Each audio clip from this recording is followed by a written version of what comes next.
Hello and welcome to Aaj Kal America, Sanjhi Soch TV. My name is Inderjit Kalirai, and we have been discussing the California hot topic, which is Proposition 50. The legislature in California and the governor have passed legislation that puts Proposition 50 on the ballot November 4th. The people get to decide whether they want to take the districts as drawn by the legislature and implement them for the 2026 election.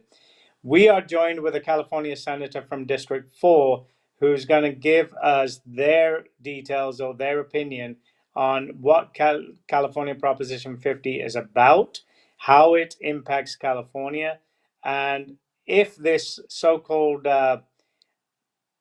fight between Texas and California is justified. Basically, Texas has gone and redrawn their districts, which technically are because of a legal issue they had with those four districts. But California is blaming President Trump for it, and they're saying that if Texas does that, we have to balance the congressional representation by taking seats in California and switching them over to Democrats because Texas has switched them over to Republicans. So let's join with our California senator and find out where we should go with this. Welcome to Aaj Kal America. And before we go further, what I'd like you to do is give us an introduction to your district, who with the people you represent, and when your term's coming up again for a re-election and all that stuff, so people know where we are. Great. Well, thank you, Inderjit, for your invitation today on your show and to talk to your community. Certainly, the South Asian community is prolific and has quite a large voice in Senate District 4 that I represent, primarily the Central Valley and the Sierras of California. As you know, the South Asian community are very important when it comes to our small family businesses, as well as our transportation of goods and produce across California. So thank you for having me on your show today. I think this is a very important topic that is not only important for the South Asian community, but for our families and for our communities at large. I totally agree with that, how that it's a significant topic. And give us a brief on what Proposition 50 is, what gave birth to Proposition 50, what it's about, and then we'll go as to what the implications of a yes or a no vote are. Great. So Proposition 50, which we are going to see on the ballot in this special election coming up in just weeks away, is essentially a power grab initiative to take power from the citizens, from the voters of California, and put them back in the hands of politicians. So you see, Inderjit, we here in California the people voted on an independent redistricting commission years ago, which basically said that we wanted voters to draw the lines, not politicians. Because what we're seeing here is a opportunity for politicians to decide who are going to be the voters for their upcoming elections, whether it's for congressional seats or other seats here in California, which basically creates an uneven playing field. This is taking away fairness in elections and fairness in a Republican primary, a Republican election, to give more power to Democratic voices. And that simply is not okay. What is the foundation for Texas having to redraw their districts? There's a couple of stories. Yes. What one side is telling us that President Trump spoke to Governor Abbott and told him to redraw his districts so President Trump can have these extra seats in Congress, according to our governor at least, because President Trump fears losing the congressional seats, a majority that there is. On the other side, what we hear is it's a legislative issue. The seats that Texas had drawn, they have some civil rights issues. The one version I've heard is that those seats were racially structured, and that cannot be done. The districts have to be district fair for everybody. So what's the real meat on this issue? Oh, I'm so glad you asked this question. So, the basis of our democracy is fairness in elections. And when we lose that, we lose the voice of the people and we give more power to politicians. So, this is exactly what Proposition 50 is about. This is an excuse for our governor, our failed governor in California, to prop himself up for a presidential bid. He is using the tax dollars and the trust, frankly, of the California people to run his campaign for presidency. So the money that he's spending, which is hundreds of millions of dollars for the special election, is simply to allow for more power to be put in his pocket so that he can make a presidential run. This is not about the California people. This is not about fairness in elections. Now, we've both heard the excuse that, well, Texas is doing it, so we should do it too. Here's the difference. Exactly. We we have a balance of powers here in the United States, which means the judicial branch can check the executive branch as well as the legislative. In Texas, a court order uh, decided that Texas needed to redraw their lines because they had racial inequities and because they had allowed DEI standards, diversity, equity, inclusion standards, to create these districts. So, responding to a court order, Texas must redraw their lines. The difference for California is that we have an independent redistricting commission. The people have decided that the people know best how to draw the lines for our elected officials. Seems simple enough, right? Well, what the rhetoric has told us is that, well, because Texas is redrawing the lines, then so will we. This is not about President Trump, and this is not about what Texas is doing.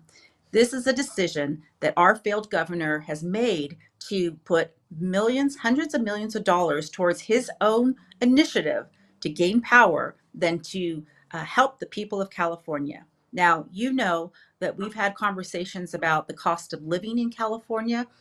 It's an unaffordability crisis here. That money that the governor is putting towards his own special election could help to ease the burden, the financial burden of our small businesses and families here in California. Look at the cost of energy and gasoline. That has hurt our truck drivers, that has hurt the transportation industry. Look at the taxes that we have waged on small family businesses. If Governor Newsom truly was for the middle class and truly was for the working class people here in California, we would see that money, those hundreds of thousands, excuse me, hundreds of millions of dollars being invested right here at home. Instead, what we're seeing is a waste to ensure that his pockets are lined with power as he pursues a presidential run. I totally understand the financial side of it. Um, a report that I saw this morning talks about 280 odd $1 million spent on this special election, but the mailer details of Proposition 50 that have gone out to the public Yes. has an error.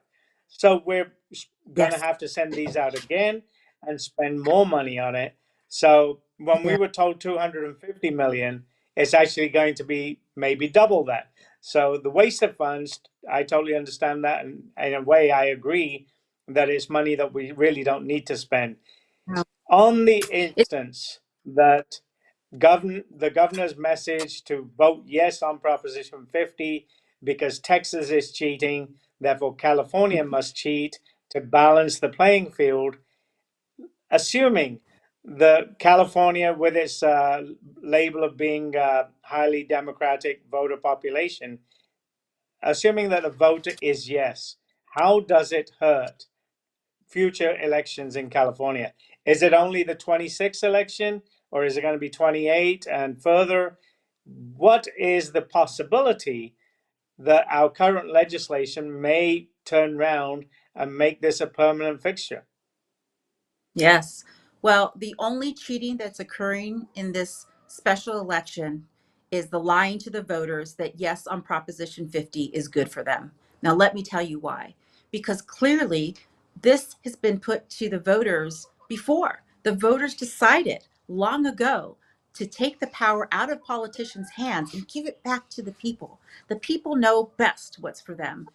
This election is about a power grab where Governor Newsom's failed policies will continue to plague Californians. It will continue to have his hand in our pockets, in our business pockets, to ensure that our tax dollars are going to failed policies and failed projects. That's what this is about. I am urging a no on Prop 50. I'm urging a no because enough is enough to the power grab in California. We need to send a strong message to Governor Newsom that his failed policies have hurt families, have hurt businesses, and have hurt California for too long. This is our opportunity to say no. No more will we let your hand get into our pockets. No more will we allow you to manipulate politics for your own presidential election. We have to say no in a loud voice, in a united voice, and ensure that we stop this type of gerrymandering politics moving forward. Now, the governor has said that this is a temporary solution to a bigger problem. Well, when have you ever seen a temporary policy come into California that really helps Californians? This is one other criticism of those of us who have read the policy, have read the bill, and have seen the backroom conversations that are leading to this gerrymandering. First and foremost, power must remain with the people. The people voted against this gerrymandering, and we need to uphold that with a no on Proposition 50.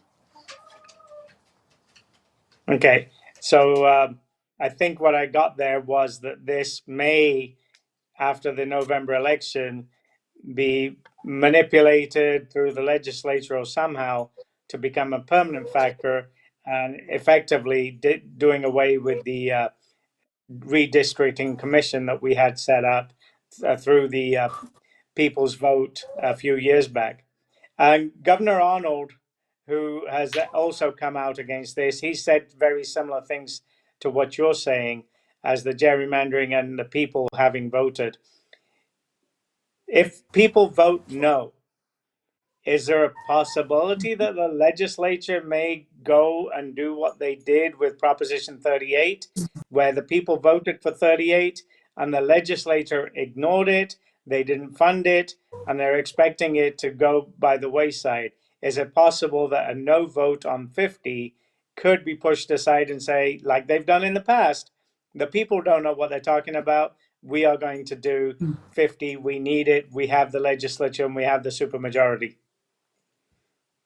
Well, again, we're talking about cheating, we're talking about manipulation and corruption, and we're seeing it at its worst in California. Governor Newsom and those who follow these shenanigans are not doing the best for California. They're doing the best for themselves. They want the power and they want to make sure that they have a congressional seat to continue to lead this state in the direction against the will of the people. That's what this is about. So this is a big warning for us, a big warning for voters who some voters don't even know we have an election in a few weeks. We need to get the message out. And the message is this: a no on Proposition 50 says no to corruption, says no to self-dealing politics, and says no to Gavin Newsom in terms of how he is manipulating us. We have to say enough is enough, and that's what a no vote is going to do.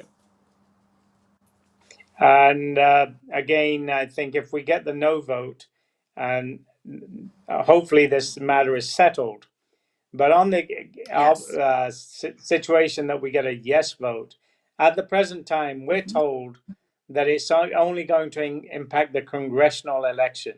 Obviously, the federal Senate election is not impacted because we have two senators and there's no changing that. But for the congressional seats, yes, we can draw the districts, we can switch them around. What are the chances that the people vote yes, whatever the numbers may be, that the legislature and the governor take this to say we can now change the assembly and the California Senate and the district for supervisors and city councils? We can change all of these. Is that likely? Yes. Well, there's really no limit to the level of corruption that this failed governor can take in his own hands. If the people give him the power to grab congressional seats away from the voters, there's really no limit. It's a very scary outlook. That's why this is so important. It's important to get the message out about what's real, about what's factual, and how it really impacts us every single day. This is not about helping California. This is not about helping the voters have a voice in politics. This is about taking that voice away. This is about silencing anyone who disagrees with the governor and his failed policies. This is completely not a democratic act. This is an act of authoritarianism, and we know that voters can see through this. We know that they're tired of being lied to. We know that they're tired of the cheating. And a big message is going to be no on Proposition 50 so that we can take back our state and ensure that our future leaders, whether they be Republican or Democrat, understand that we are going to vote out corrupt, self dealing legislators and governors who want power for themselves and not for the people. And thank you for that. It's very clear that sort of the no vote is the recommendation, and the outcome of the yes vote has many loopholes to create further damages. The only risk that I see is what happened to Proposition 36. Push it aside. Let's do what we want to do. But thank you on that. Uh, Going back to your Senate District 4, you said it covered quite a few counties. It covers the Central Valley, and therefore many of your constituents are in the agricultural industry and they're impacted. A side switch, what's the water issue that's impacting these farmers and the ability to produce? Because when you're driving down Highway 5 or 99 also, you get these signs, food grows where water flows, but we seem to be That's right. sending more water down to the ocean. I know it's not related to 50, but you cover that district and you've got a lot of these constituents. So I'd like your input on Yeah. how we use water. Yes. Well, Inderjit, that is a very important question, and certainly many of my constituents are wondering the answers to this. But let me tie it back to Prop 50 because it is connected. The more that we allow Gavin Newsom to redraw the district lines in California, the less voice of the rural and agricultural community we are going to have that impacts policies on water, that impacts our agricultural economy. So this is important because this isn't a singular issue for one senator that represents the Central Valley from Ho. This is an issue for all Californians because as soon as we drown out the voice of agriculturalists, ranchers, farmers, truck drivers, small business owners, we will lose when it comes to policies in California. And we're going to see the economy tank when it comes to our agricultural interests. We're going to see more red tape and more bureaucracy in terms of transporting our produce and importing and exporting. We're going to see higher costs for energy, gasoline, fuel. This is a big issue. Proposition 50 is certainly tied into the water issue here in California.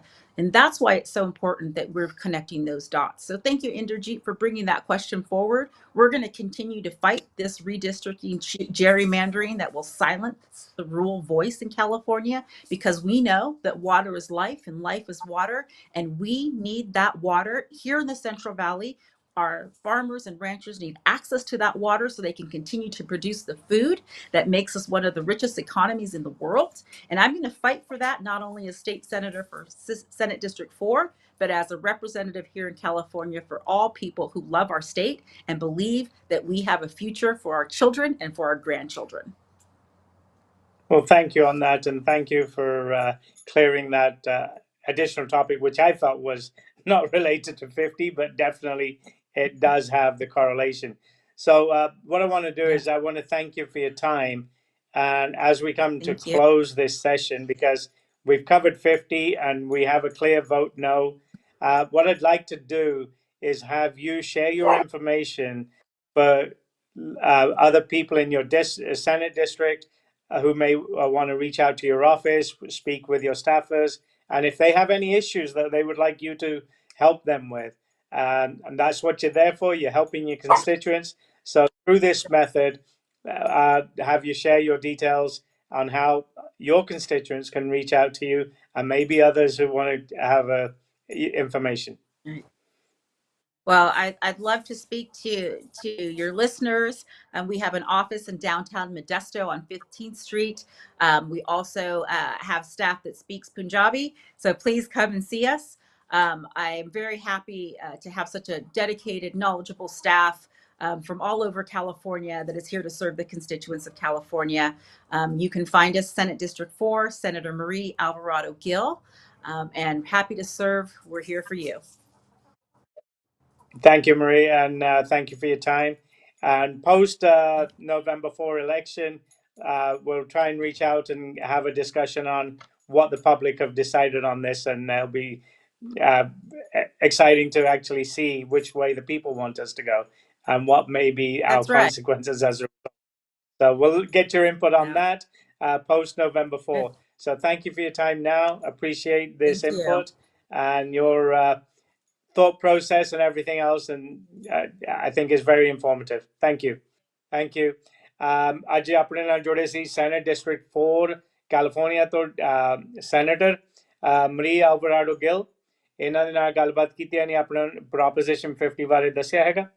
ਹੁਣ ਇਜਾਜ਼ਤ ਦੇਵੋ, ਮਿਲਦੇ ਹਾਂ ਅਗਲੀ ਵਾਰੀ।